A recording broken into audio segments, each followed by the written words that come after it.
Today I'm going to show you how to saute in water. So say for example you're cooking off onions, garlic and ginger. So to keep a healthier version, rather than adding in oil, you can add in water.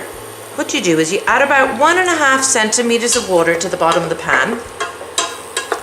And we're going to get this up kind of to almost a simmer or a saute. It's going to cook there for a couple of minutes, and at that stage all the water will be evaporated.